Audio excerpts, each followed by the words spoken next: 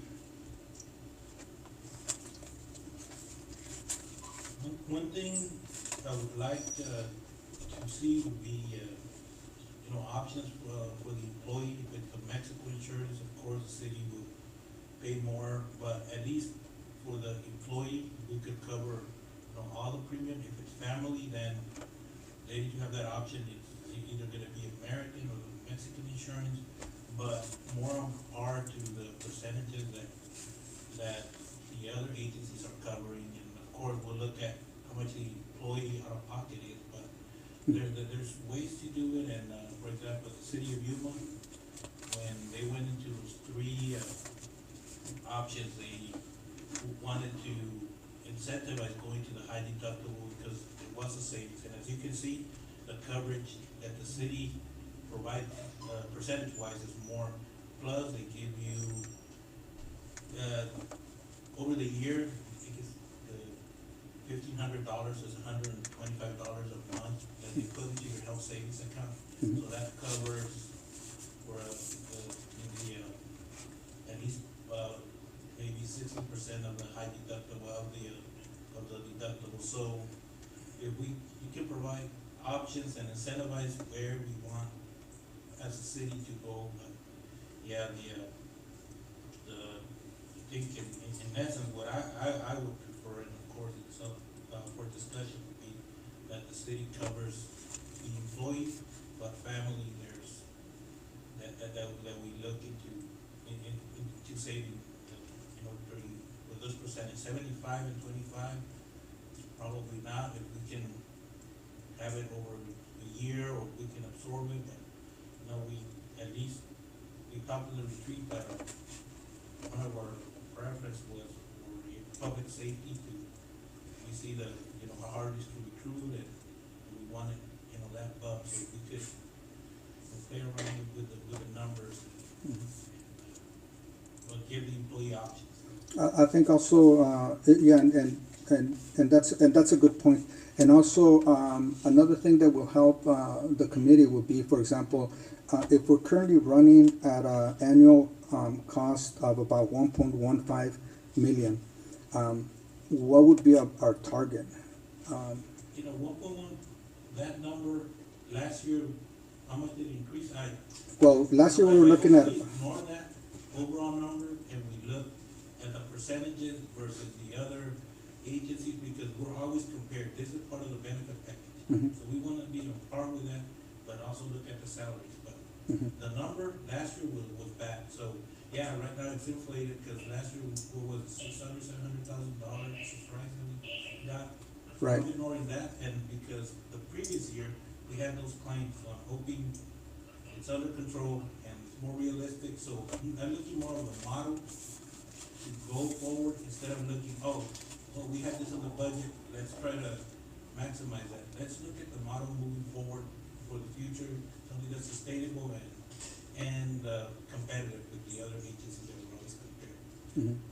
And just, I did go back and look at some invoices from 2000, from 3 years ago, 2017, and our monthly premiums back then were about on par to what there are right now at the moment. So we were paying about 95,000 a month, and right now we're paying about that 95,000 a month.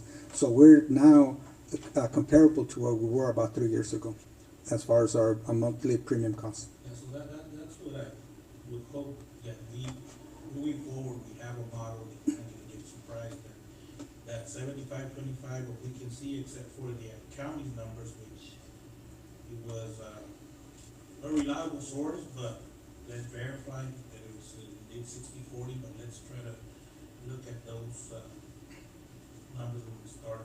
And of course, if out of pocket is more, then let's look at that and tweak it. Mhm. But let's, at a starting point, I would like to just match those percentages and see what comes out, or at least for family. Okay. That's my preference, but of course, it's a committee, and at least you can bring that option here so we can look at any other options that the committee talks about. Okay. Anybody else? Mr. Mayor, just a word on the timeline. I've asked the committee to be ready for a work session with council on May 5th. That's right before the regular meeting, which is 2 weeks from today, if possible. I know they're waiting for that EMI quote and getting a lot of it together. But obviously, there's a significant budgetary impact on this decision. As we craft that budget, we really need to know what the impact is going to be.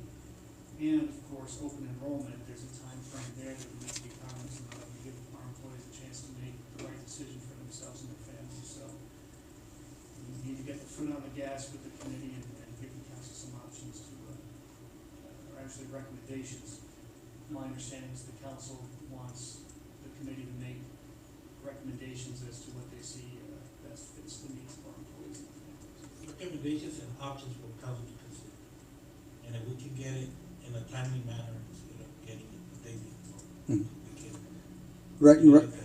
right now, Very important. right now the ceiling seems to be about the 1.1 million. That's our ceiling right now, and we're going to be coming in less than that. Anybody else? Any comments? Thank you, Ramon. All right, thanks.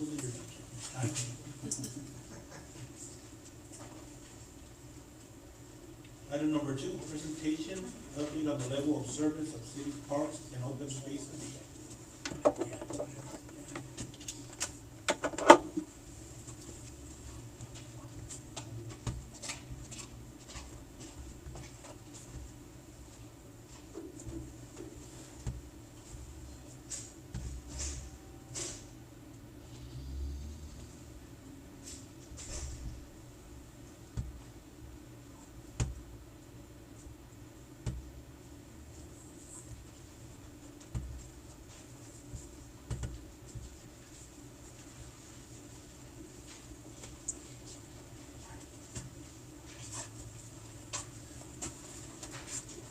Mayor, Vice Mayor, council members.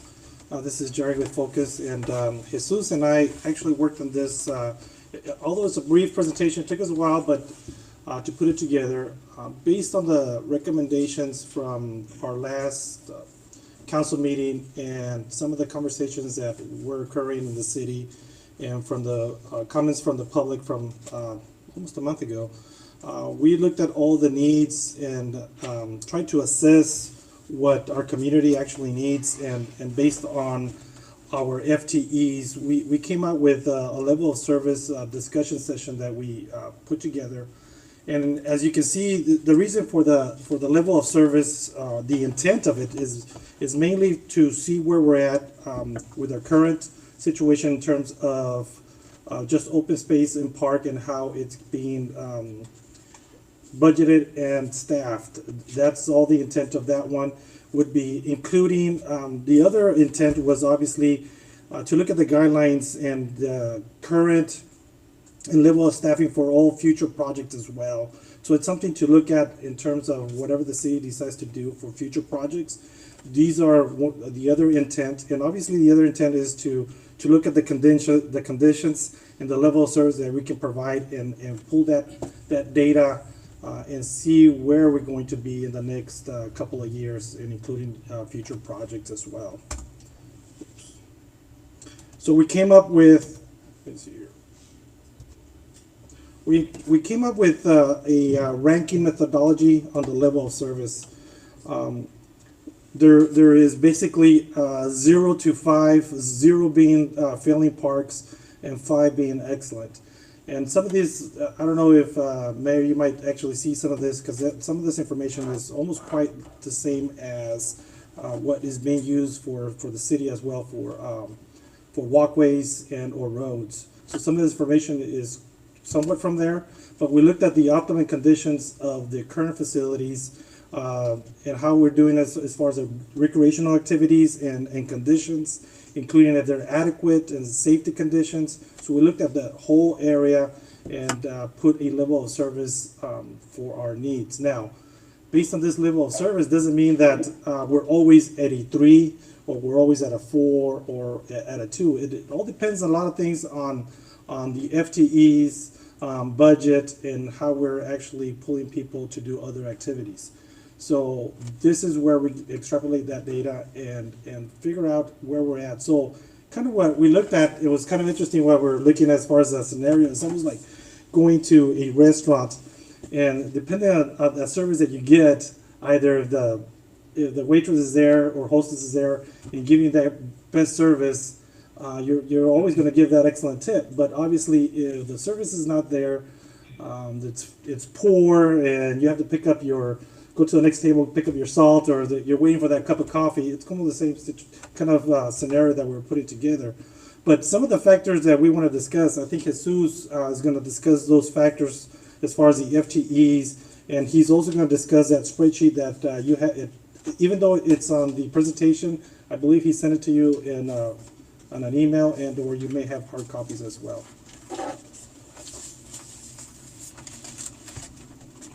Thank you, Gary. Well, talking about FTEs is an important factor when it comes to level of service. It's not everything, as we know. It takes a strategic plan, continuous work to make it happen. I mean, if you see the FTEs at the bottom of the factor, that's a key element of this evaluation. Right now we have, that's counting the 2 employees that were on the verge of getting hired, which was one that needs to be replaced and another building maintenance. That's counting those 2. We have 6 FTEs only in total, covering a total of 71 acres, which involves these schools. Yeah. Yeah, full-time employees. Yeah, I appreciate it. And I mean, these are only national standards. When it comes down to the maximum number of recommended acres being covered by each individual, it's the recommended is around 2.7. Right now we're doing around over 11. So we're going above and beyond, and that's counting parks employees that are only doing parks maintenance work not doing anything else, facilities, other projects, stuff like that. So it's very critical. I mean, we can make it happen. It's a process. It depends on what we want to do, where we want to see the city moving forward in the next few years. As I mentioned, you know, Parks guys, it's a versatile position here at the city. They do facilities, they do parks, they do other assignments. Currently, still the Main Street, taking care of the setups for events. I mean, that takes roughly 2 to 3 days to do it all together between setup and tear down and all that. And of course, the usage of the parks is critical. It's very hard to keep them up to standards when they're being used the whole year from one season to another. So that also plays an important factor. Any questions up to now with the factors of level of service?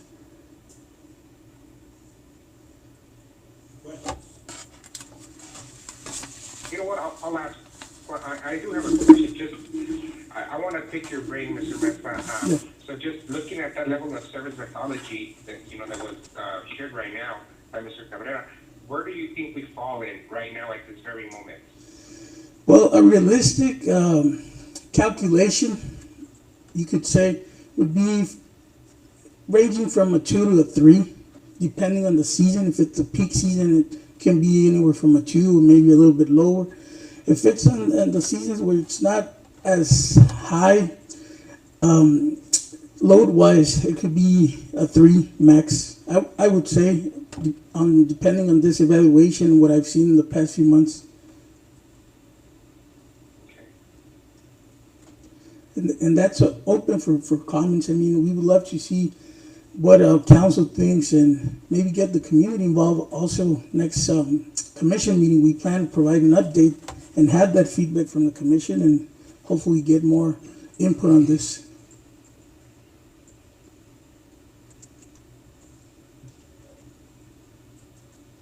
Any other questions?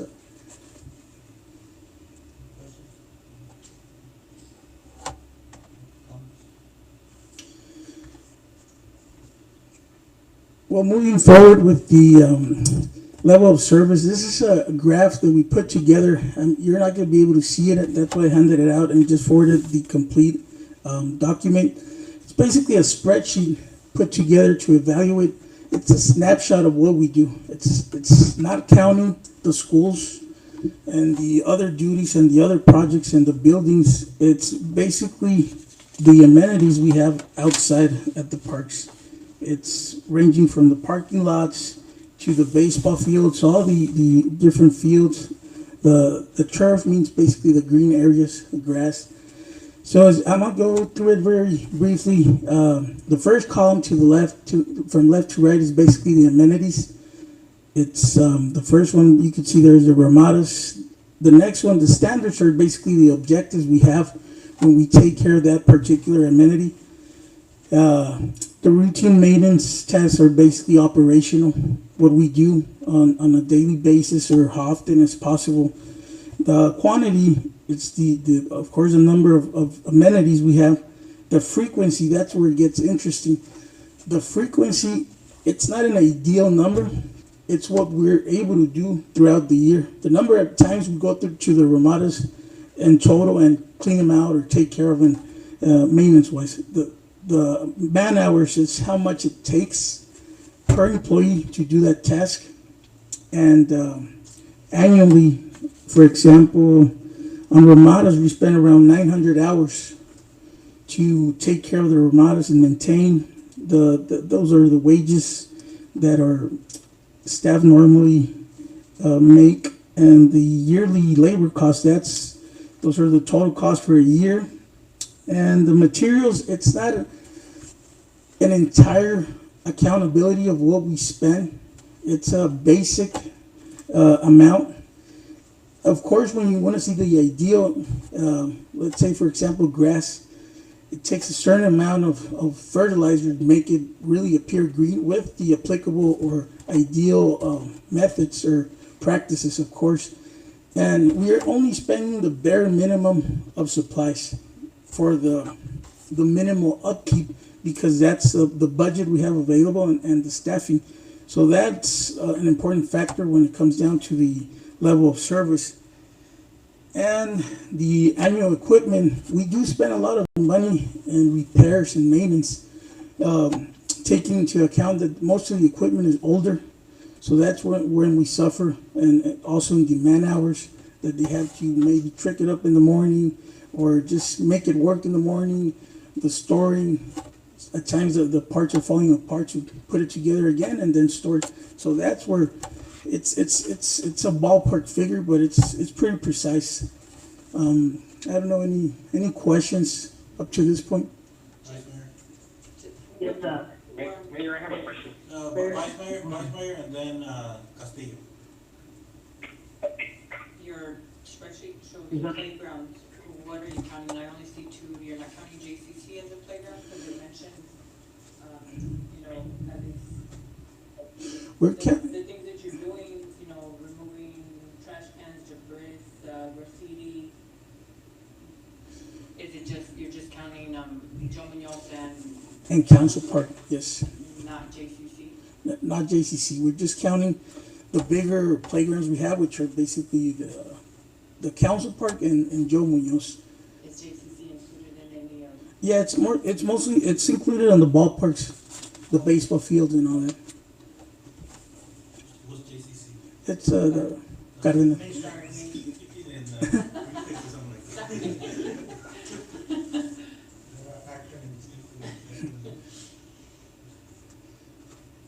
Who was it, Gonzalez or Castillo that had questions? Castillo? I have Mr. Castillo first, Council next. Okay, well, actually, I have two questions. When I'm looking at this allocation, I'm looking at your first plan, when you put Ramadas, that's where we're going to see 360. Now, just looking at that, I know you said ballpark figure, but did you mean to say 5 times a week? Yeah, it's basically done daily, and the weekend, because we have an on-call on the weekends, they normally go to the Ramadas and pick up trash, and they spend some time normally on the Ramadas almost daily. So. Okay, and also I just want to know did you factor in, because we do have a prison labor contract work that's done by inmates. Is that kind of factored in here? No, it's just our staff, what our staff is doing. I mean, when it comes to prison labor, they need supervision. So all the time that they're there, the staff has to be there at least the minimum number of supervisors, which is basically one. Okay. That's all I have, Mayor. Just to piggyback on what Mr. Castillo was saying, Yeah. based on the numbers and the statistics and the data that you gather, would you get all this information to be able to come out with the numbers? Like for the resume, got 42,000 dollars that is being used to be able to, or that will be used to be able to take care of the resumes. Secure you repeat that, the retentions? Oh, the restrooms. Yeah, this of course is a maintenance based on a yearly budget. You take into account the supplies, the man hours, and all the scheduling, the maintenance work that it comes down to the park. I mean, it's pretty difficult to make it a clear dollar concrete amount, but it's basically based on what we do. We keep a schedule of how many hours the staff takes to do the retentions. We started doing that recently again, so that's where we start allocating how much maintenance is put into each area and how much time, how much supplies are being used for each area. So that's how it's basically recorded. And we have 3 resumes, right? We have the Munoz and then Centennial and then the one here at Main Street Park. I don't know. Just wondering where'd you get all this data and the statistics? Yeah, and as you know, when it comes down to restrooms, it's more facilities work, maintenance for buildings. So we do have our inventory, how much we use, for example, of soap or bathroom tissue. So we separate how much we use on a monthly basis. So that's how we can allocate a yearly figure, which is, it's a ballpark figure, but it's pretty close to the actual number.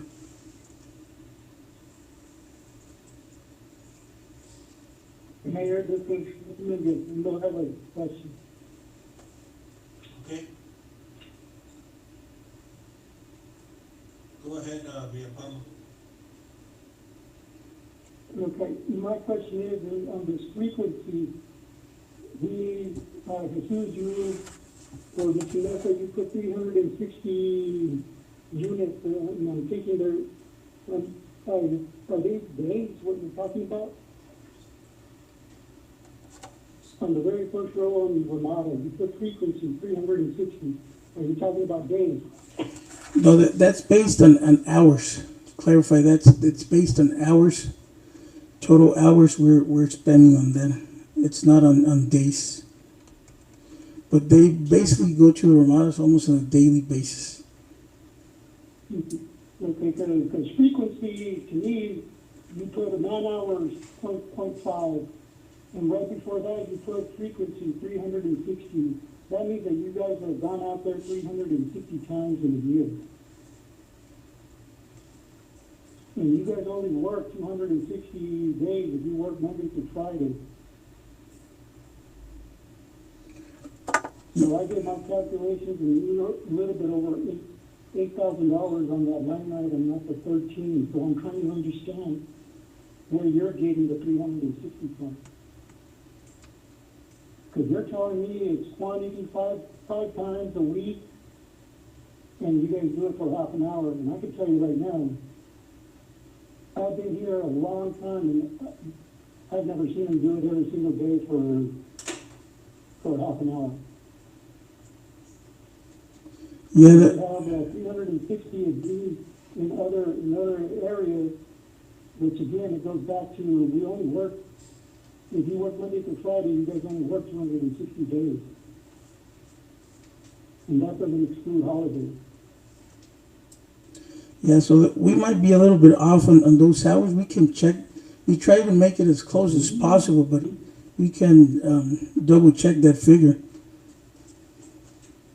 Well, the only way you're going to really be able to check and see how long it's really taking is if you do a time study. Time studies were done there at UPS. I'm pretty familiar with them. Yep. And that's to look at efficiency. And without a time study, all this is a guess. These calculations are well off if you're putting 360 days a year.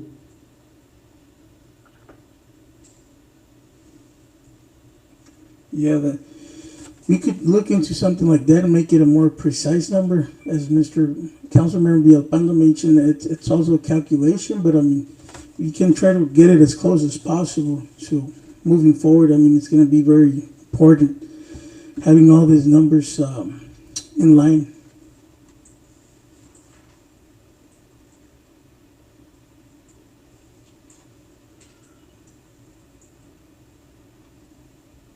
Any other questions? Will you get back to us with a more precise, numbers, Mr. Mesa? Yeah, I mean, we're gonna double check. I mean, as I mentioned, we can. This is an initial assessment.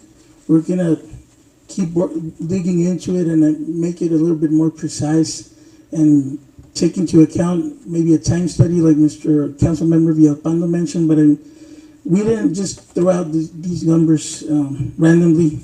We based it on what's been done basically for the past 2-3 years. It's basically been consistent because there hasn't been no changes in staffing. Equipment has been about the same, and so it's pretty precise. But pointing out that the Ramada is going 360 times a year, it might be a little bit off, but it's not going to be a huge difference.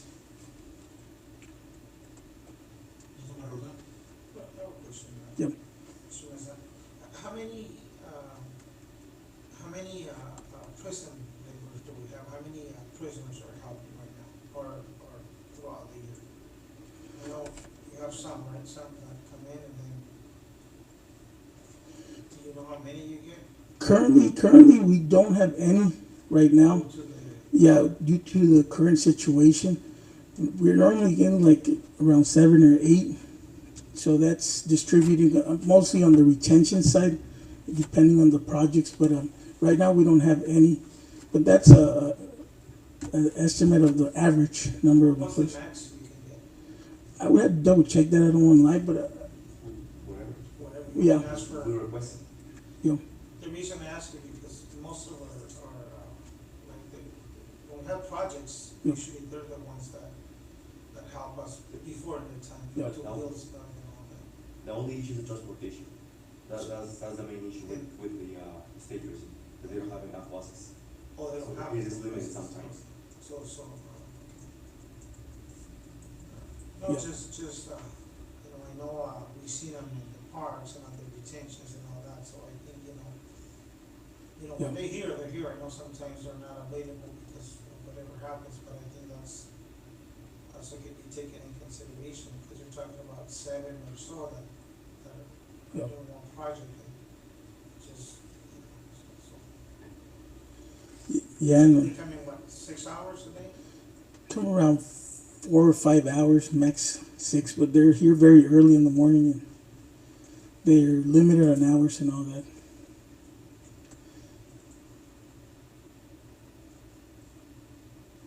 Any other questions?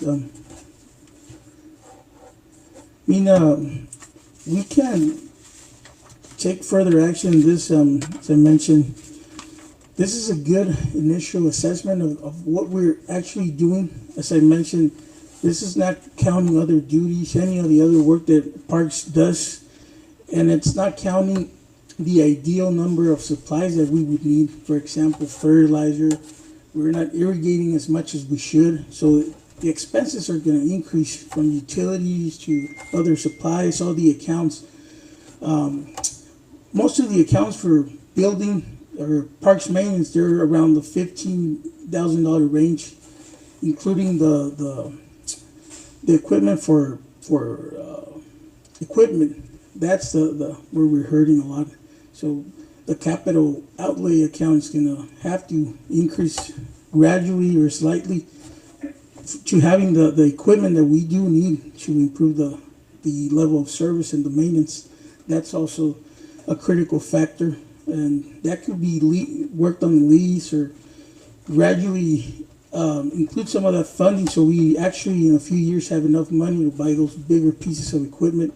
So I mean, it could be phased out, or it could be on the lease. There's options there, but equipment, if it's going to be a lease or if it's going to be purchased, it's expensive. I heard you talk about fertilizer several times. What's your budget for fertilizer? On other supplies, we usually check it at other supplies. It's 16,000, a little over 16,000, so it's not much, and we do use it on the different kinds of expenses. So it's just for parks, not including anything else, right? Just parks. Yeah, it's for parks. But so some of that money is going to be distributed on the whole picture, so it's not a whole lot. So that because 2009 the budget was 3,000 for fertilizer for all the parks. Just for further. Any other parks, 16,000. That's Yeah, sounds compared to yeah, and it's not just for that in particular, but it is a reasonable amount, but if we want to improve the quality or the level of service, it's going to have to increase. So it's going to take more material, more supply. So that's where it has to be accounted for. I mean, I don't know, any comments? I mean, we're open for comments or recommendations. I mean, the parks guys, they're very hands-on. I mean, they're always willing to comply and willing to work with what we have. I mean, but I mean, there's only so much they can do with what they have, and basically we want more. We're gonna need more staff, and more budget for equipment and supplies and all that entails parks maintenance. And I mean, I talked to the Parks and Rec Commission and some of local citizens. Most of them agree with the factor that they want to see more quality. Right now, they would like to see the quality of the amenities, what we offer to the community, improve before stepping into a bigger project like the high school.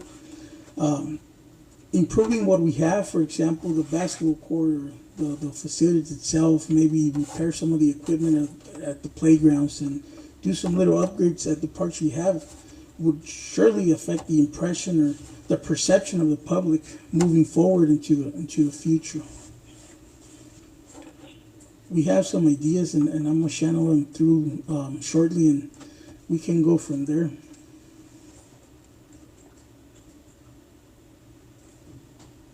Questions, comments?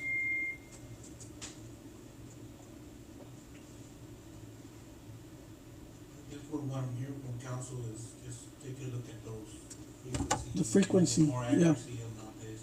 Yeah. One thing with Councilman Roldan's comment, from 3 to 12,000 or whatever it was. I would like to see just, not necessarily a cost breakdown, because that might have gone up. Yeah. But just the, how much we're using. Yeah. For fertilizer, just, you have those numbers, and if you don't, just build, so we can start looking at actual quantities of Yeah. material. It's always, you trust, but you always verify, as far as quantity, what we have. Yeah. You've seen it in other entities where there's been misuse of materials. We can keep an eye, just not necessarily looking at the number of the cost, but just the quantity, to make sure that we're buying, and look at that as far as the level of service, keeping the quantity, what it would take to keep this. As far as the cost is something that we can't control very much, but the quantity that we use, the optimum, having a level of service also be helpful. Sure. Any questions, comments? That's it? Want to keep going? Thank you.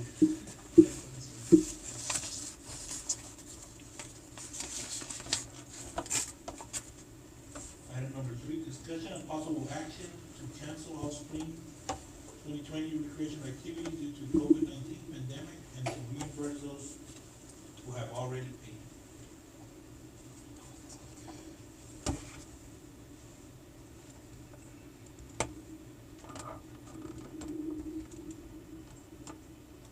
Good evening, Mayor, Vice Mayor, council members. This is Mesa Parks and Recreation Director. Moving forward with this subject, it's been a widely advised by the public topic. We've had several calls inquiring what's going to happen with the spring 2020 activities. As we all know, I mean, there's basically everything being held off till April 30th, and we're waiting on further advice from the state government and of course the federal government that's going to essentially make the call on what's going to happen. We've been in constant communication with other departments around the state. Everybody's in the same position. They're on the hold-off state, waiting to see what's going to happen, what's the call going to be from the governor. And governor's going to go by what the people and what's viable for the public, for their health. Right now, it doesn't seem like we're going to be able to turn around everything from this week to May, probably not even June. By that time, spring activities should have been over. They're normally over around mid-May, and we do need when we're going to start the promotion for this, we had already put out the flyers and all that. That's when this whole pandemic started. So schools were out. We were about to take flyers to schools, do a regular and a little more promotion. But I mean, it was basically everything was canceled and put on a freeze. So the Parks and Recreation Commission recommended last week on April 15 to move forward with a recommendation to cancel all activities and issue reimbursements due to the situation. They want to avoid like the ripple effect that we postponed this season and started, let's say, towards the summer, because it's going to scoot over and basically mess up the whole schedule. And it's going to put a lot of pressure, not only on the citizens, but on the staff to get enough participants and all of that. And as we all know, it's been a little complicated. So we got to take into consideration the public, their perception. They're not going to jump right back into recreation day one. So that's also a factor. And it's going to take some time. So our plan moving forward is to start slowly but surely integrating some activities like we've done as of late for virtual activities, do the talent show, virtual video, do those activities that we're promoting. We're still promoting recreation online.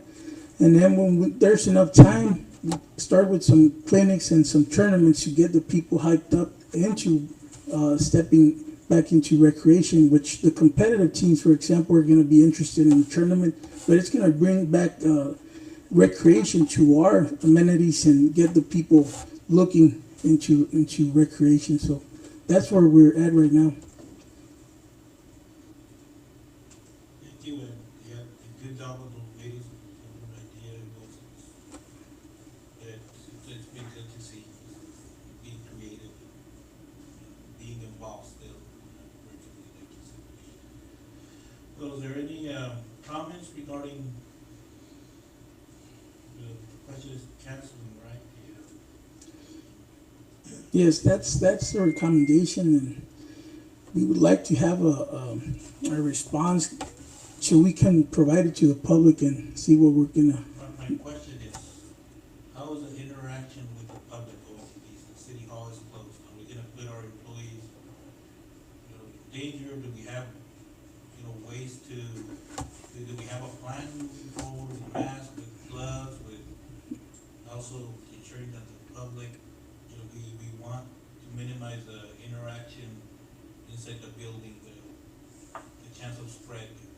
We look at that, and also how feasible is it to, what's at least administrative wise, to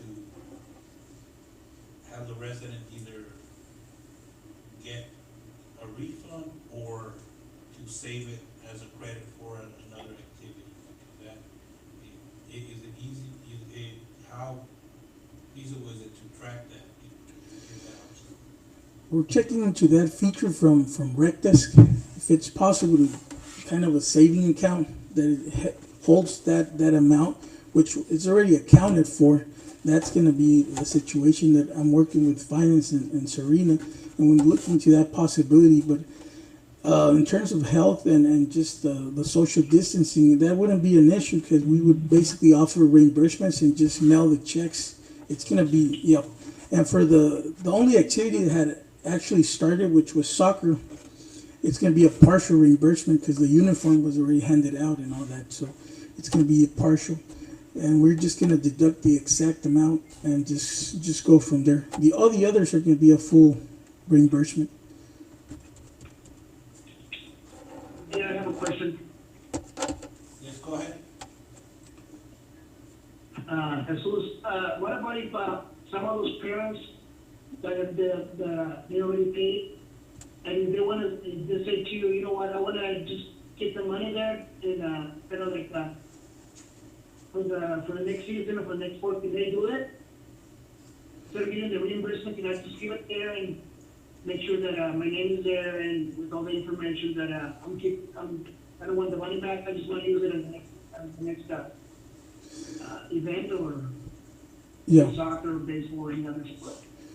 Yeah, that's what we're trying to confirm. I can't say an assurance right now that it's possible due to the end of the fiscal year, because budget it's not transferable to the next fiscal year, so that's a factor, and so that's something that we would want to offer to the public if it's possible. But our first option would be the reimbursements. I don't know. You have any comments? And Mayor, Councilmembers, I would think that the public would probably prefer to get that reimbursement back given the financial situation, and either cutting a check or actually processing if the customers paid with a credit card, we would be able to just process that credit back to the cards. And if you ask me. We couldn't hear the question. Yeah, it was, well, the question was, if someone wants like a credit, even though, and to me, that would be my preference too, guys. The less interaction and need to go to the bank, and I don't know, like, for example, if my kids were in soccer, I don't know if my wife paid with a credit card. If she did, then that would be easy, off to the bank, but if not, I don't wanna get a check, take it to the bank, you're trying to practice social data, but if there's an option, but whatever, if it's feasible, but if not, let's just send a check and. Yeah, it's definitely feasible. We can go in and just credit back the same credit card that was utilized to go in and charge it. That's definitely something that we can do, or we can issue a check. We can call the customer and see what they prefer. If they prefer the credit back to their credit card or the check. Yeah, but both are options that we're exploring, and I think it would come down to what the customer prefers. There would be no issues like Director Mesa said about the fiscal year or anything like that. Well, we would have to get Hold on, Mayor, it. if someone's speaking, we need to speak into a mic so that the public and the other council members can. I'm sorry. Yes, well, given that we're in the middle, we're getting towards the end of the fiscal year, we'd want to do that as soon as possible so that those reimbursements would reflect in this fiscal year. Now, if they wanted to keep it within Rec Desk as a credit for activities going forward, we could definitely do that. It would be a liability to the city if someone wanted to do that, and we could potentially, I don't know whether our current software has that capability, but it's definitely something that we can look into. Okay. Liability as far as money level, it's not illegal. Right. yeah, it's tough just to add upon that, because we're towards the end of the fiscal year. If we were on the fall, for example, that wouldn't be an issue because we could use it for the summer or the spring. But right now, the timing is not very, very good.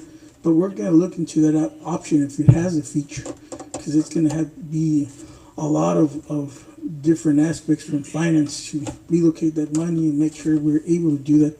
But I mean, right now, I would say the credit back to their personal cards or the reimbursements would be the ideal, and it wouldn't be a lot of implications, health factors wouldn't be an issue. Is that your opinion or the CDC's opinion? Oh, well. You can go to the bank and. Yeah, so, look at that and see what's the percentage of online registrations that you get? Online, I would say around 60%. 60%. So you could email with their choice and give them a deadline. Like, call back if you want a reimbursement. If not, it's going to be credited to the future. Just the deadline. Yeah. If it's a possible option, we're going to offer it, but we're going to be basically calling everybody just to make sure. Yeah, we're basically going to do that, and just to make sure everybody gets their money and they didn't say. Reimbursement, then if we're going to be spending time calling for 100 people. Yeah, it's good. The reimbursement. Yeah. If that's the case. Yeah.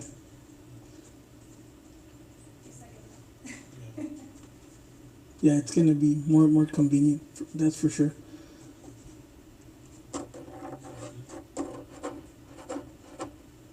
Mayor, Yes. This is, Councilman Villalpando. I have a couple of questions. Go ahead.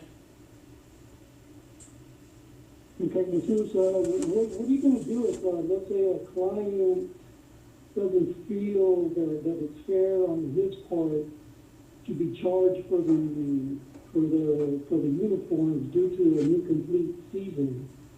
You know, will you consider just giving him credit for the whole amount? And, what I mean by credit is exactly that, which is credit, not a refund. If that's something that the council, it's an agreement, we could consider it, that's for sure. I mean, I wouldn't recommend it because it's gonna be more of an expense. They didn't use the uniform for the whole season, but they did receive the actual item, and it did take some funding. They can use it for maybe next season or just in their personal time and just make good use of that uniform. But it is a physical item that was already handed out to the people. It's not like they spent and we didn't give them their item in return. So, but if council would like us to do that, I mean, we don't have an issue with it. Well, I'm just trying to cover that base because I do see maybe a few people here and there saying, well, what good does a uniform do me if you're charging me and making me pay for it and we didn't get to use it? There's always, there's that side of the coin. there's always gonna be those questions, but if we agree tonight and Jesus has the assurance that I feel that I got the uniform and, you know, if this happened, nobody expected it, we're doing the best we can, we're giving the money back. And that's why I was looking at the money that our city, instead of giving the money back, what did we credit it? But as far as, you know, giving that part of the league for, that's accounted for the referees and whatever, the maintenance and everything, that makes sense, but the uniform was obtained by everybody, you know, including me. I'm a parent with kids in soccer, so. But there's always gonna be opinions. There's always going to be, we had that issue with the coach, and there's different ways to skin a cat, so. If council wishes that we give the money back, but I just feel they got the uniform, and if that's our stand, so be it. But it shouldn't come from Jesus making those decisions. I feel that that's a decision that council needs to make. See, and that's the reason that I'm bringing that up, because like you said, you know, people did receive uniforms, but still, you know, you might get that situation where a parent still feels that they should get everything, so might as well give him clear direction right now on how to handle those matters, so we don't get those complaints, we don't get the during consent agenda, people coming up to open the public and complaining about that. That's right. Just, for information. Have another question, Councilman? Villalpando? Yes, actually, and the other thing too is, I agree with the decision by the commission, but just like Jesus pointed it out, he's still following the recommendations. I hope that we follow the recommendations given by the commission, not only in this matter, but also in the other recommendations that they give. Now, the other thing is, if we decide to forego on some of these events, when or are you going to present an events calendar that's adapted to a current situation? We're actually working on that for the May 19th agenda. We're hoping to have an agenda item there for contractual labor for the summer, and by then we have to have a tentative schedule moving forward. And just to comment on what Mr. Councilmember Villalpando mentioned, another option that comes to our mind right now is for next season, don't charge them for the uniforms. Just basically do like a lower fee, but that's the uniform that they're going to use. But then again, you run into other factors. They grew out of them. They're a little bit bigger. Kids grow. You would have to compile the same teams. though, Yeah, wouldn't you? that's also another factor. It's mostly the same kids, but I mean, yeah, it's very hit and miss basically. Or just There was a meeting for the YBBL, Human Baseball, and they're doing the same thing. If you got your uniform, you're just getting partial reimbursement. So I think we should do the same, it's just, it's something that, as long as we vote today and, we're all on the same page, and I think, even though whatever decision we make, there's always people gonna, what if this, what if that, but I think we all have to be on the same page when we make a decision and give a direction to Mr. Mesa and Mr. Lima to do those reimbursements.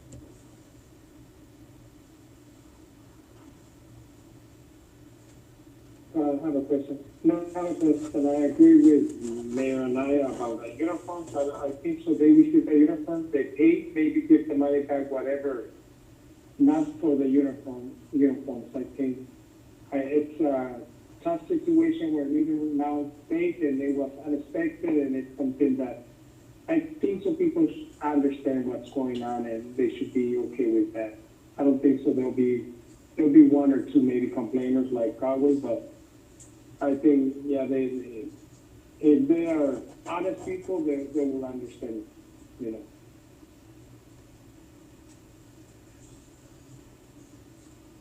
Anybody else? So, on the second comment, question by Councilman Villalpando, what was the other recommendation about a calendar or?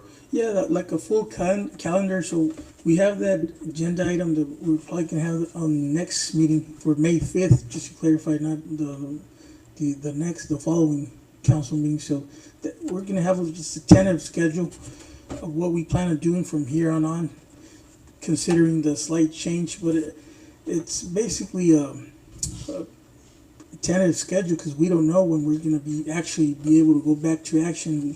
Then after that, it takes at least a month of programming or promotion, registrations and all that. So it's not like, we're cleared for early June, we can start that same day. It takes some. How realistic is it that you're gonna have it May, meaning that this thing changes day by day, nobody knows that? Yeah. So, one of those things is just, with this, it's very hard to predict. Yeah, it's good to have a plan, but just know for the situation as far as working something, putting all those man hours, and then you have to change. It's because this is gonna take long. We had a meeting with the county, and it seems that Phoenix has been, has reached its peak or plateauing, and like I said, this is from Friday. It might have changed today, so. I got this information Friday, and we are behind because we're rural. We've been seeing San Luis, Mexicali, Imperial Valley, they're going up. They're just because there's not enough testing, we haven't seen that going up here, but you can assume that we're at the same situation as they are. And so we are maybe about 3 weeks from what we got behind what the state, at least Maricopa, is going through. So as far as getting recommendations and putting your staff time and trying to get, it's good to have a plan, but then again, we have to be the phase one is 2 weeks or 14 days without an increase, and I don't know the specific, but that's going to be one tier. And then the second tier is gatherings of 50. So this thing might take, after we open it for business, then it's going to be a tier, and Parks and Rec, I don't know where they fall. So it's, maybe have a plan without any specific days, but, a plan based on the White House recommendation, and being that also the county might be Yuma County might be in a different, in different timing than that. something that I think, you know, based on what the, our county health officials are telling us, that's how we're gonna be going. So as far as getting specifics, I don't think that's realistic and just a waste of your time. But if you have a plan based on the facing, then I think moving forward that is sufficient. Yeah, it would be basically just projections that we don't mind putting something like that together. We've already been putting some brainstorming and some thought process into it, but it's all based on projections and based on other factors or where other departments are doing around the state. They're hosting the APRA is hosting a roundtable on a weekly basis, and I'm getting feedback from them, from Peoria, from Phoenix, from Maricopa. We're all in that, and they're all in the same spot. Nobody's moving forward with summer hiring. They're basically all on the freeze. We sort of piggyback from San Luis and Yuma when it comes down to summer and lifeguards, getting them trained. They're trained by a certified instructor from San Luis. It's been the usual protocol for the past few years. They're not moving forward with any of that hiring or training. So it's almost May, and May is when they start training, they're working on the weekends and their trainings for the sessions, the swimming lessons and all that. So it looks very tough right now, being almost in a few days away from May, but we could do some projections. Thank you. So Mayor, the council's asked to confirm the cancellation of the state terms of agreement. So is there a motion?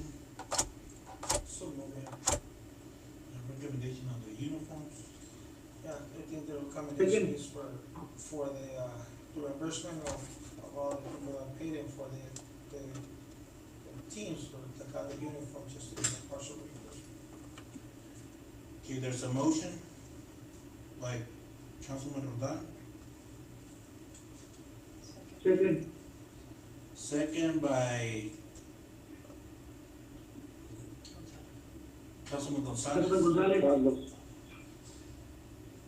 All those in favor? Aye. Any opposed? Aye. Motion carried. Thank you.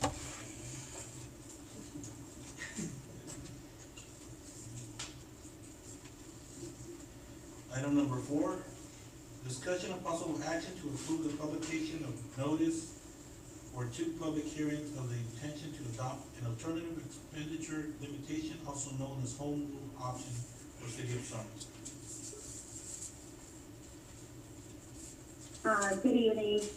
Can everyone hear me? Yes. Okay, good evening, Council and Mayor. This item is for permission to approve the publication for 2 public hearings set for June 2nd and June 6th, 2020.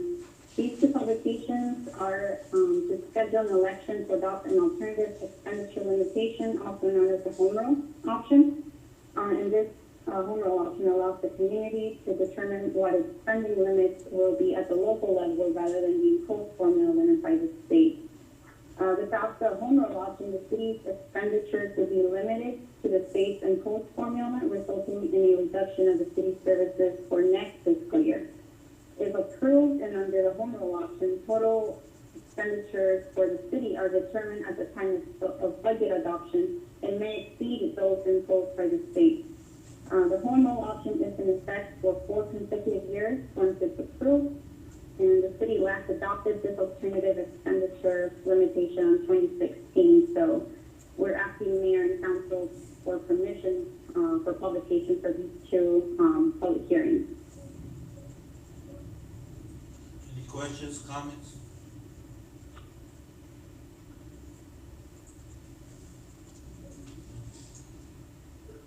Well, this, for those that haven't been in council, last time this was passed, but it just becomes very clear when they show if we wouldn't adopt this home rule, our limitation and expenditure would be, I think they use a formula from 1982 or projects it, and it would be like way below what our budget is, so it's just important that we have those materials for the public to be able to just see, and because at first, when you first read this, it's like, oh, they don't wanna have any control, they're gonna spend, but when you see what if we wouldn't adopt home rule, how much we would be able to spend, that would have to cut a lot of services. So it's important. Is there a motion? So motion by Vice Mayor Garcia, second by Councilman Roldan. All those in favor? Aye. Aye. Any opposed? Motion carried.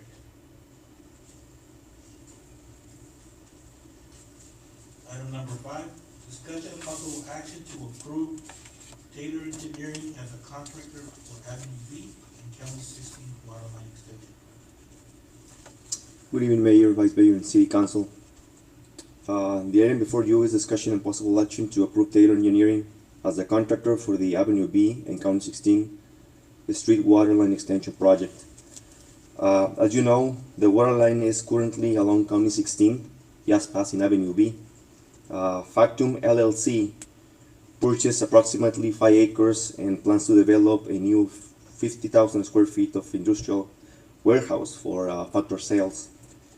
We currently have a development agreement where we're gonna share the cost for these improvements. We have an issue on that project because the Yuma County is gonna start the Avenue B intersection improvement. Actually, they already have the contractor on board, which is Cemex, to start yesterday. Actually, was the starting date. So we want to move quickly on this project and treat it as an emergency to start the project really soon, to avoid the cutting the new asphalt and be able to be more expensive, because we're gonna need to pay for that, for the cutting asphalt and the striping. So we want to hire Taylor Engineering to start this project as soon as possible. We looking into another option after that, just to build the line passing the proposed right light turn, which is basically the first 300 feet to the south. We requested 3 quotes to contractors, and just for the 300 feet. One is from Yuba Valley, about 50,000. One is from Taylor for 38,000, and DPE for 38,000 plus 2,000 is about 41,000. So just for the 300 is about an average of 40,000, 45,000. Just for the 300. Now this project is 1.3. It's 1 mile, 300 feet. So as you can see, if we go with that route, it's going to be more expensive as well. So we try to look at the means and ways to move quickly, but the only way to do is just build it, the entire project, because one of the good things is the Yuma County contractor Cemex is going to begin from south to north. So being north is going to be our last intersection, which is the County 16 and Avenue B. So that make us the time to move quickly and start the project as soon as possible. So basically, our suggested action is to approve the contractor Taylor Engineering for the waterline extension project to be located in Avenue B and County 16 with an amount of $92,952. Thank you. Any questions or comments? Is there a motion? So move, Mayor. So motion by Councilman Gonzalez. Second by Vice Mayor Garcia. All those in favor? Aye. Any opposed? Aye. Motion carried. Thank you. Item number 6, 2020 financial update and discussion of year-to-date revenue and expenditure trends.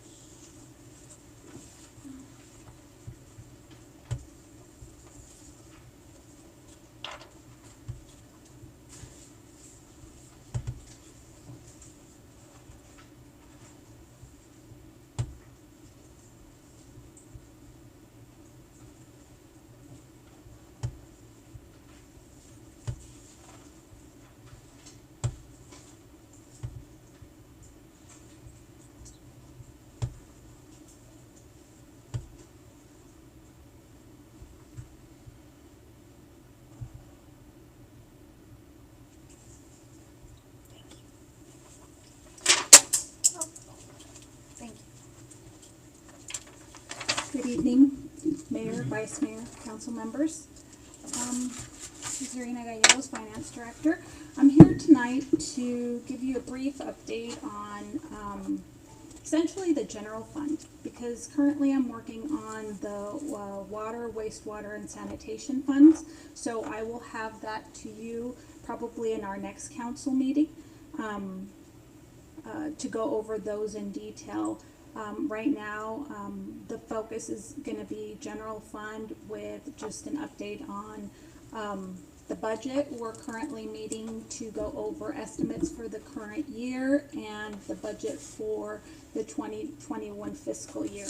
Given the current circumstances, we're a little behind where I'd like us to be for the budget schedule.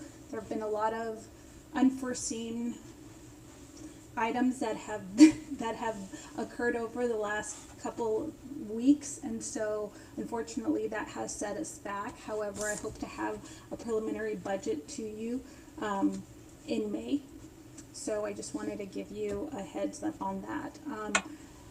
We have been working with our financial advisor. Mr. Cabrera has been fantastic in helping coordinate those efforts.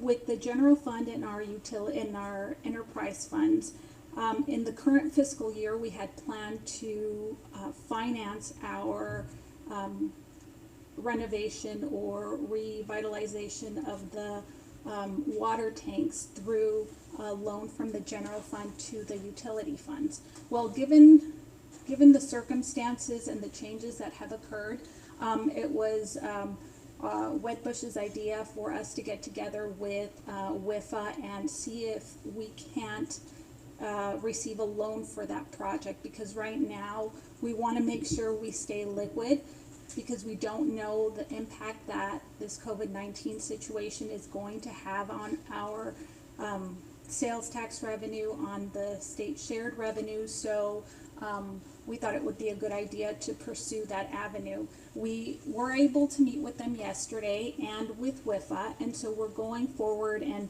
I'm just gonna interrupt, I'm sorry. Jesus, the people that have called in, but the phone is not here, sorry. So they've called in through Zoom. Oh, it looks like it's muted. Oh, okay. Over here. Oh, okay. It looks like the call dropped. The call dropped? Yeah. Okay. I'll just call it. And then here, it shows muted, is that correct? Oh, that one's normal. It's the okay. sounds coming out of mine. Okay. So I'll connect in about 2 minutes. It looks like the call dropped. I'll let them know, thank you.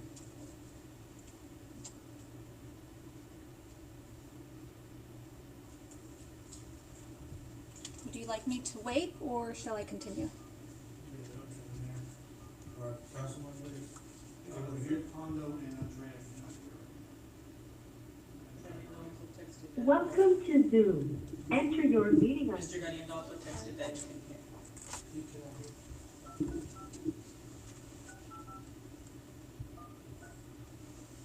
Can they hear me now? Enter your participant ID followed by pound. Otherwise, just press pound to continue. Please enter the meeting password followed by pound. Mr. Galindo. After the tone, please record your name. When you have finished recording, press pound. You are in the meeting now. There are 6 participants in the meeting. You are muted. You can mute or unmute yourself by pressing *6. 6900. Looks like it dropped it again.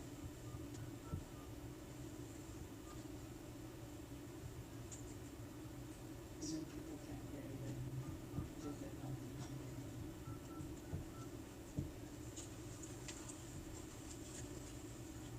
Welcome to Zoom. Enter your meeting ID followed by pound.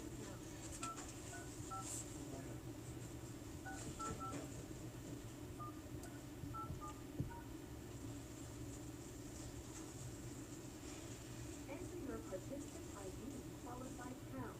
Otherwise, press pound. Please enter the meeting password followed by pound. After the tone, please record your name. When you have finished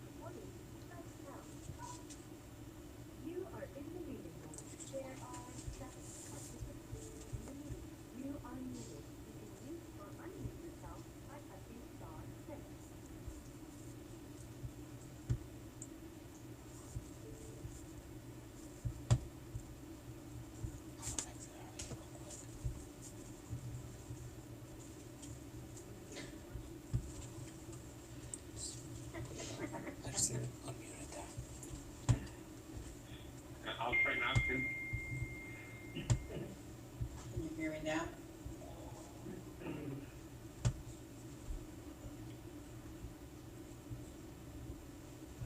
Let's proceed. See you. Can you hear us now?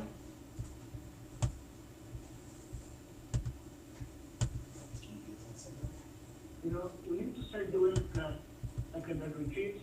Somebody to come down and help us do like a work session or on how to use or like Zoom and you know those virtual things that we're doing now. Cause we're not there yet. You are Try unmuted. that. We'll get this. Can you hear us now? Yeah, we still can hear you saying. All right. Yay.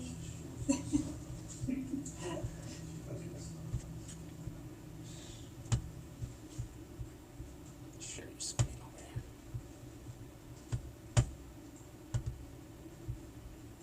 The second slide. Second slide. Awesome.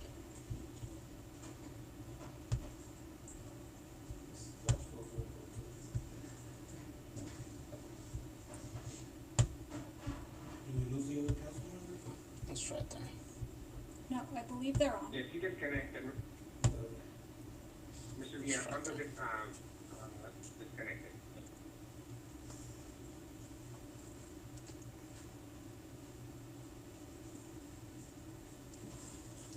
Are you ready? All right. Okay, so after our conversation with Wedbush and WIFA, I went ahead and touched base with Sam, and we'll be getting together with our contractor in order to do an amendment and include some of the provisions required by WIFA in order to qualify for the loan on the tanks. Okay. Works now? Okay. So we'll be keeping you updated on how that progresses. Also, with Wedbush and our legal counsel, it was brought to our attention, had already been brought to my attention, and that was something that I was looking to get legal counsel for. We need certain disclosures because unfortunately our financial statements hadn't been updated into the EMMA software since 2014. So we will be working with legal counsel in order to come up with those financial disclosures and make sure that we are all current and up to date on that. That was another item that we discussed, and hopefully we can have resolved there shortly. But the good news is that WIFA is very, very eager to work with us, and in addition to having that loan, there's also a significant amount of principal forgiveness that we would potentially qualify for. So that was very good news in light of, you know, all that's going on and how critical it is to keep our liquidity going forward. So,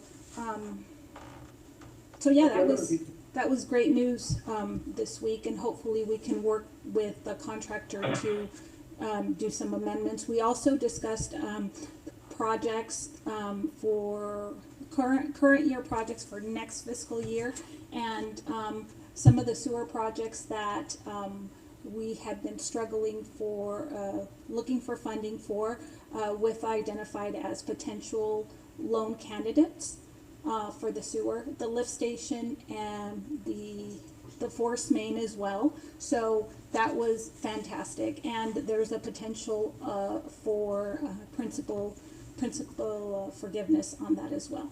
So that was a very productive, very good call with our consultants. The focus of this presentation more so is going over where we are currently with state shared revenues. In light of the COVID-19 situation, there's a lot of uncertainty with regards to sales tax, specifically local and state shared sales tax.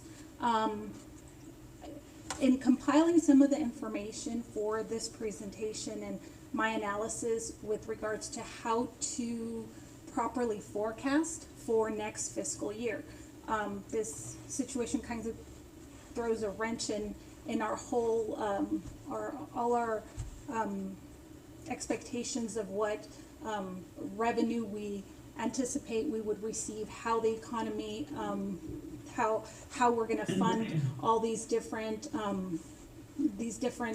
projects that we have, as well as our continuing operations. So I put together this graph, just very simple and straightforward. It has our total revenue, our total expenditures, and the surplus for general fund. As you can see, our revenues have been increasing slightly every year, but so have our expenditures. So our revenues of $9,665,000. That does not look right. It looks like the same number on the same cell. So, well, not the same exact number, but my forecast for 2020 is exactly like 2019. I'll have to go back and check that out. It just jumped out at me. So, based on the estimates that I've received from our departments for general fund, the good news is we're anticipating to come in way below budget. So about $1 million, hopefully. That's given the fact that we have about $500,000 in contingency, the fact that we had lower health insurance premiums, and we've been very, very careful with regards to how we're spending our current operational budget. So that is great news for me, for all of us, because that puts us in a great situation to move forward into the 2021 fiscal year, where we have a little bit of cushion, and if there is a significant downturn, we won't be in such bad situation. So that's good.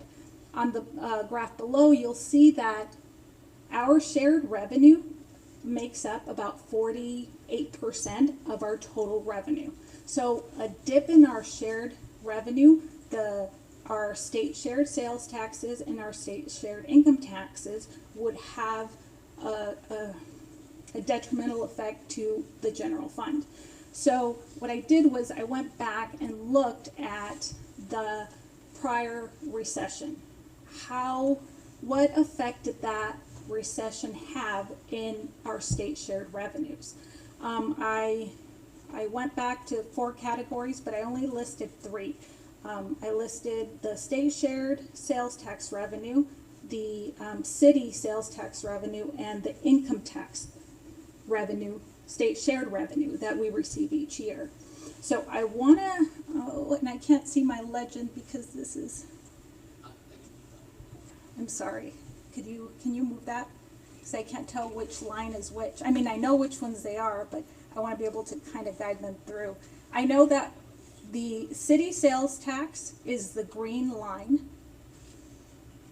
and the city's sales tax was rising steadily from 2005 to 2007. In 2007, when we hit the beginning of the recession, 2008 and 2009, you can see the impact that it had on our city sales tax. It was a 27% reduction between 2007, 2008, and 2009. So that's a pretty good chunk of change. What is it? Almost $400,000. On the state shared sales taxes, that's the dark blue line, you'll see that our state shared sales taxes went from $926,000 to about $715,000 in 2010. So we had a $200,000+ drop in our sales tax revenue. The income tax, because we run a year behind with regards to our income tax distributions, you'll see that in 2008, the income tax distribution increased from 2008 to 2009, but from 2009 to 2010, there was a significant drop. So the reason I went back and I looked at it is because we don't have any idea how long this COVID-19 pandemic is it's gonna go on for. We don't know the exact effects that it's gonna have. So in not having a crystal ball, not being able to tell exactly where our revenues will be, I thought it would be a good idea to go back and look at the prior recession and the effect that the economy had at that point in time. So because we rely so heavily on those revenues, and because I know that we're gonna have some type of impact, I think it would be a good idea to reduce some of our expenditures going into 2021. So I just wanted to, because I thought this was very, very important information for me, I wanted to share this with you, and I hope you're able to get as much out of it as I did. I think worst case scenario, it'll be well, not worst case, but it'll be anywhere between 15 to 20% drop. And what that means for us, if it's 20% drop, it's about 9% of our revenues. So if we have a 20% drop in our state shared revenue and our sales tax, that makes up $925,000 of revenue that we may not receive in 2021 in the general fund. So that's just something to be cognizant of going into the budget season, that because we don't know where we'll be, the amount that is made up from the state shared revenues. This is an estimate of where we are currently. So our 2020 budget was $9 million in the general fund, was $9,415,500. And based on the estimates that I've received from department heads and information that I've compiled, we're going to be around $8.4 million in total expenditures in the general fund. Keep in mind, $500,000 of that was contingency. So the fact that we're going to be, a little bit below budget, and we'll have a little bit of room in which to put together the budget. So because 20% in revenues translates to $925,000 within the general fund, that means that if we don't receive 20% of the revenues, we're going to have to cut $900,000 out of our general fund. So I just wanted to give you those numbers, let you know that there's nothing, we don't know the exact effect that it's going to have, but I know that there will be some, there'll be some effect. So so with that, I will open it up for questions. Just a comment on the lost revenues. The stimulus 2.5 that they're talking about, we got an email from the league encouraging elected officials to contact their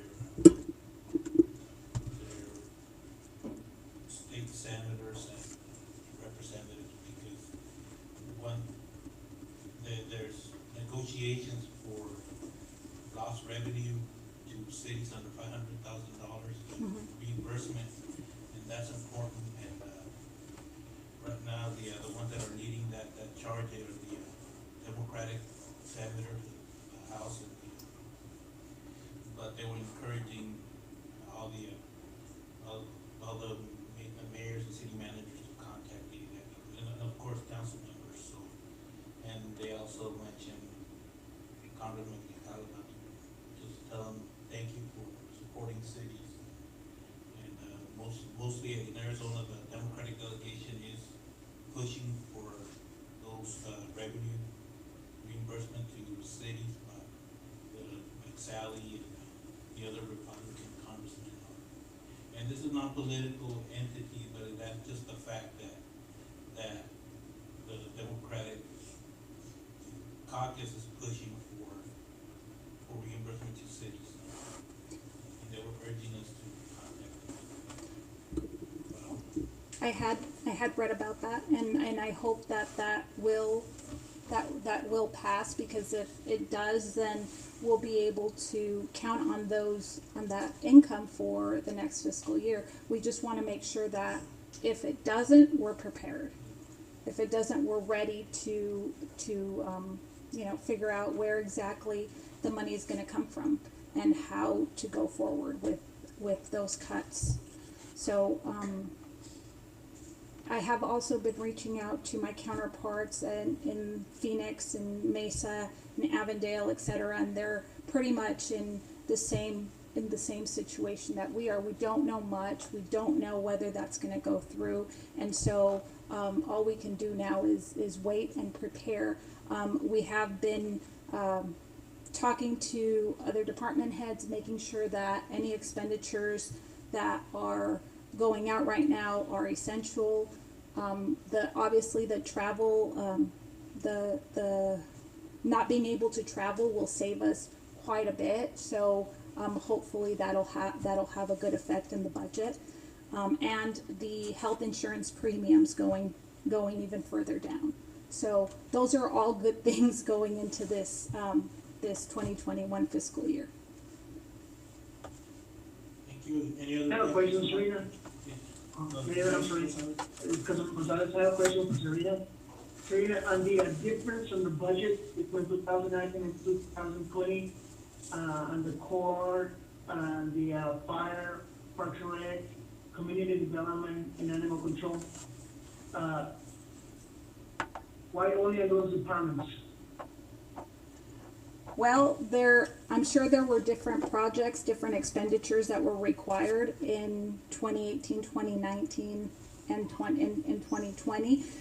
That's part of it. And the other part is our health insurance premiums. Those had a huge impact on the 2019 budget. Does that answer your question, sir? Not really, because I'm looking at the community development, the difference $42,000 plus between 2000. So in community development this year, there was our update to the master plan. That was $75,000. So the budget for community development would have increased that much more. So that's part of it. For animal control, I know that they needed to get tough books for their vehicles, and those are about $10,000 a piece, and they purchased two of them. That's another project they had, so that contributed to the increase or the difference in the budget. What about the parks rate, $84,000? I believe within Parks and Rec, we had the Parks Master Plan. We had a couple other projects within the 2020 budget, and I can't think of them off the top of my head, but I have a list of them in my other spreadsheet that I can definitely send out to you. Okay, thank you. You're welcome. Any other questions, comments? Just to keep it forward, this information. I will send that out to you as soon as I get back to my office. And we are going to have 2 work sessions, right, on the budget. Yes, sir. Thank you. You're welcome.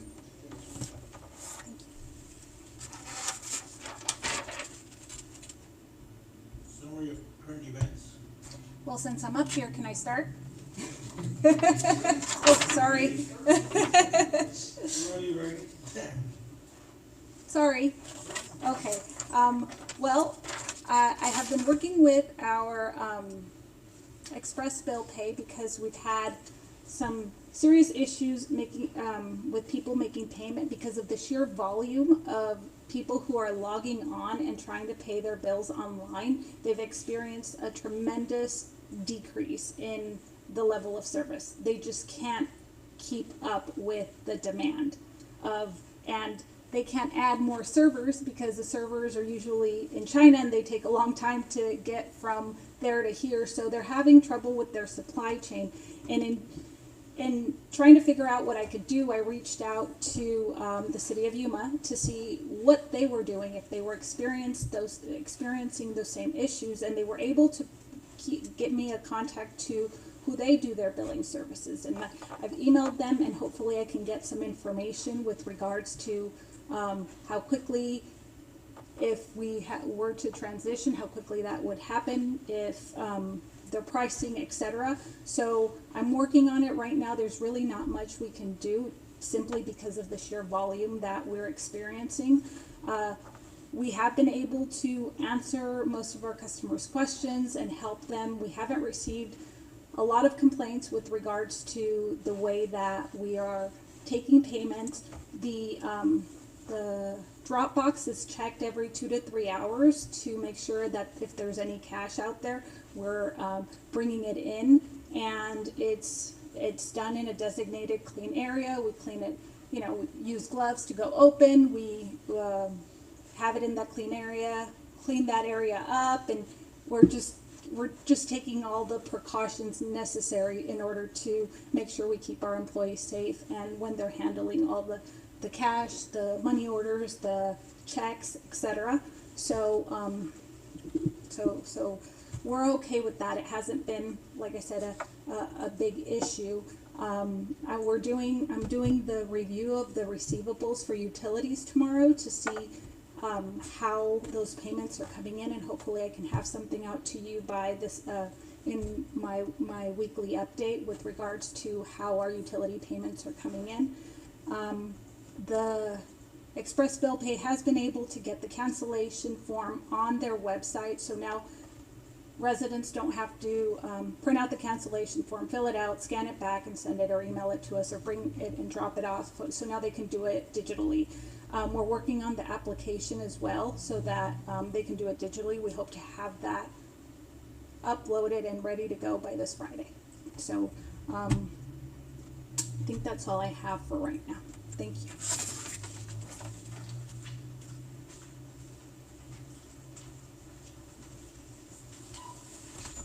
Good evening, Mayor and Council. Our street crew continue working on the maintenance. As you know, through this COVID-19, we have a plan that basically they are working by themselves, alone. Everyone has their own tools and equipment, so working on the maintenance as usual. Pathways, retention basins, and right-of-ways. Also an update on the Zocalo Gardens project, which is the CDBG project. We have our contractor on board, Cemex Construction.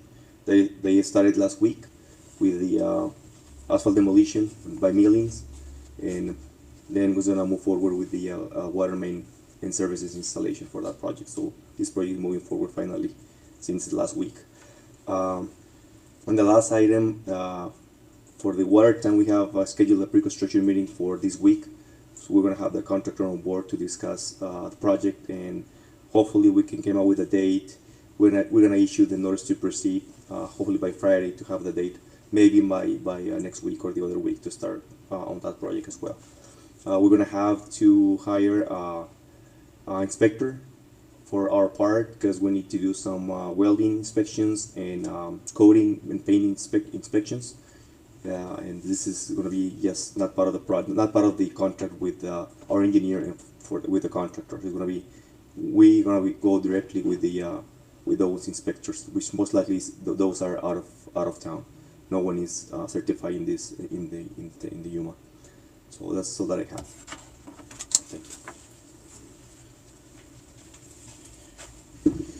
Good evening. For Parks and Recreation, right now I just got confirmed that they're doing some donations for meat. Unitech Communications Technology, they're contemplating around 2,500 pounds of meat for Somerton. I got the call from the city of Yuma that they want to do May 8th for Somerton around 10 a.m. to 1 p.m. And they're doing it, they're managing this dynamics.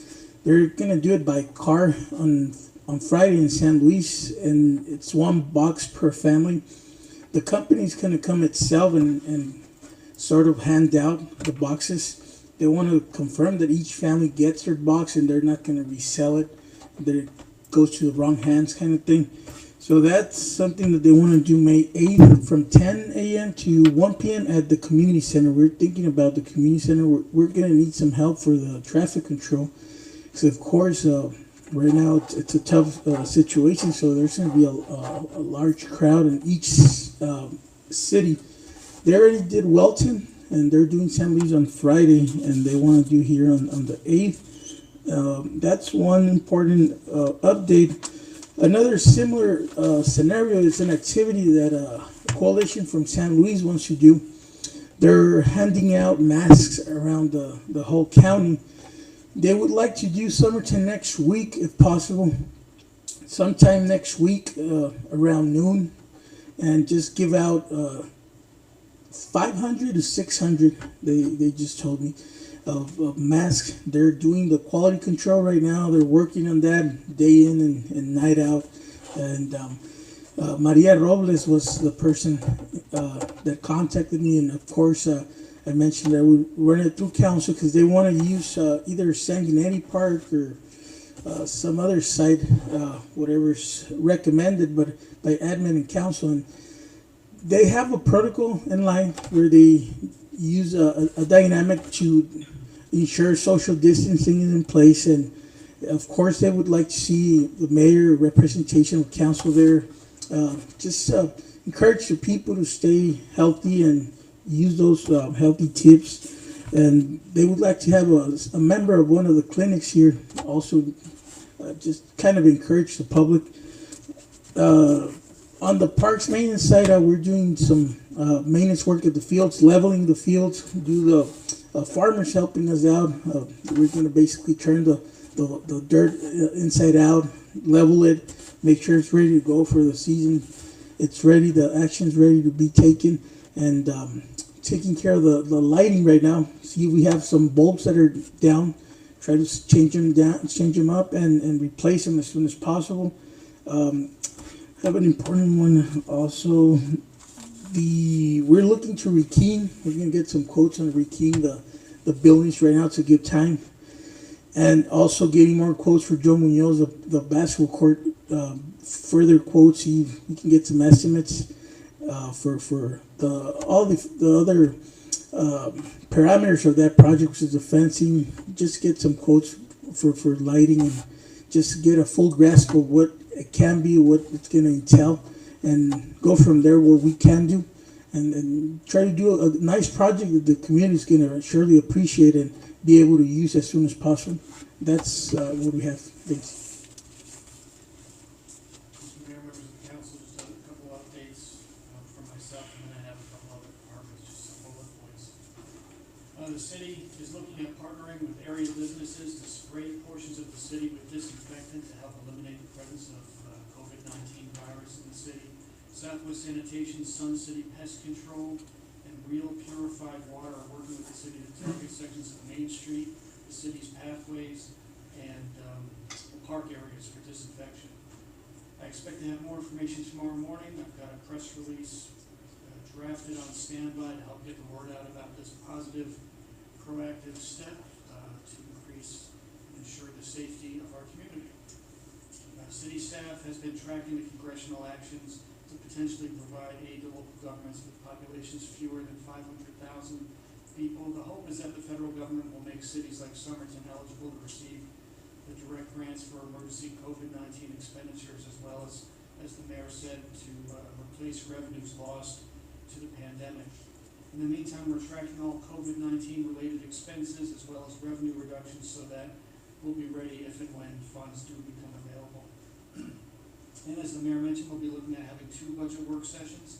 The first on Thursday, May 7th, to discuss the general fund departments, and the second work session on Tuesday, May 19th, before the regular council meeting, to discuss utility funds, HERF development fees, and grants. Both meetings would be at 6 p.m. and Deputy City Clerk Moreno will be reaching out to each of you to confirm your availability for those dates. That was what I had, and then Community Development Department. A grant in the amount of $5,000 has been awarded to the city through the National League of Cities Census Rapid Response Program to continue efforts to ensure a correct census count. An invitation is made to all residents to go online and fill their questionnaires at my2020census.gov. The deadline to submit questionnaires has been extended to October 31st, 2020. The Planning and Zoning Commission at its regular meeting last night issued a recommendation to council to approve the 2020 general plan update. A public hearing is scheduled for the City Council on May 19th to present the plan and request the council's final approval. The 2020 general plan will be on the ballot in November for ratification by the voters.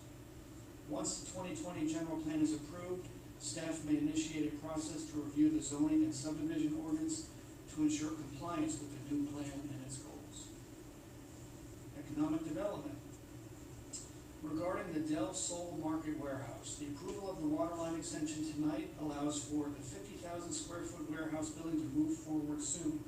Also, the new waterline will open other commercial and or industrial opportunities around that area of County 16th Street and Avenue B. Business assistance and marketing, Radio Sin Fronteras 99.9 FM continues announcing in Spanish until the end of April that restaurants are open for businesses for food pickup and deliveries.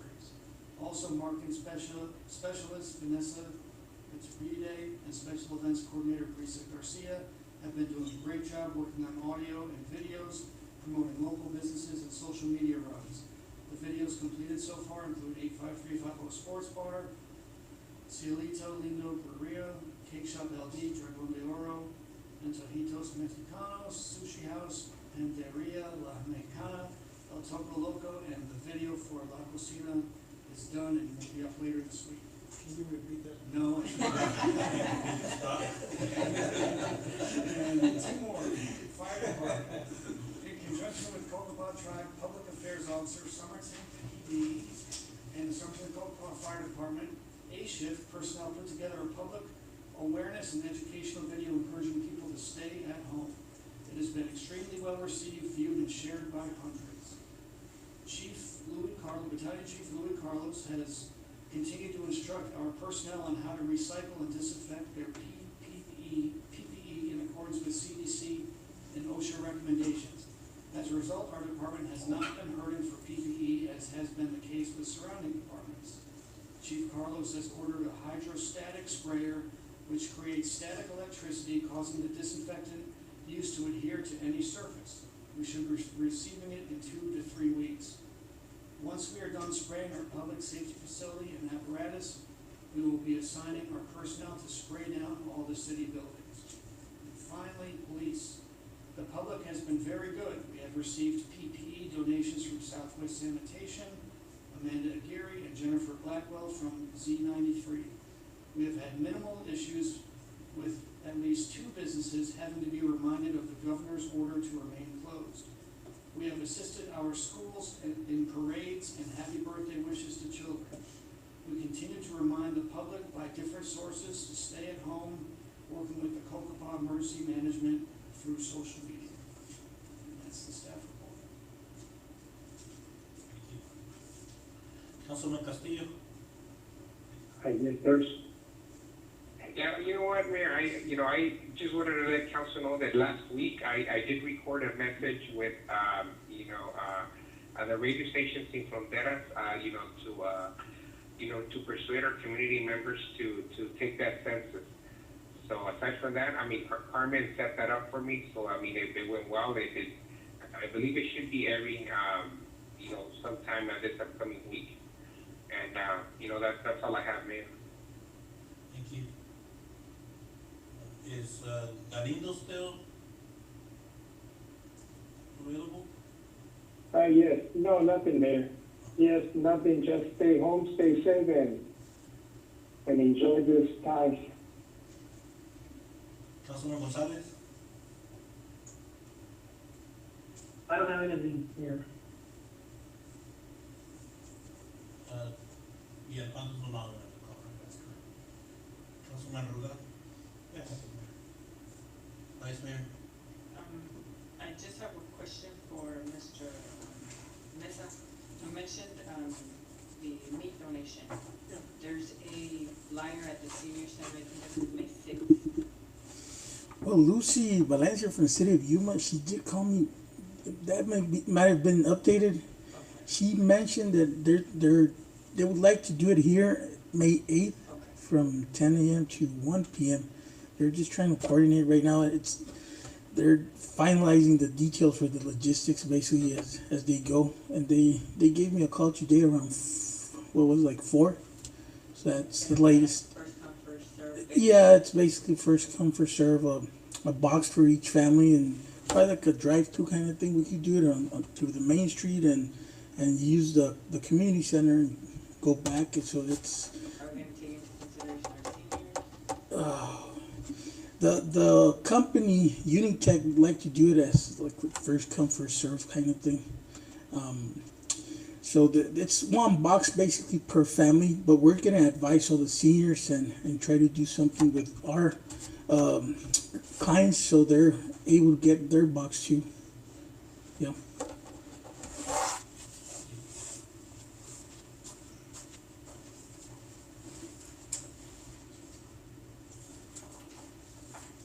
And I did mention when we had our financial presentation, but about calling the U.S. representatives and senators regarding the revenue for cities under 500, so lost revenue funding. That's very important.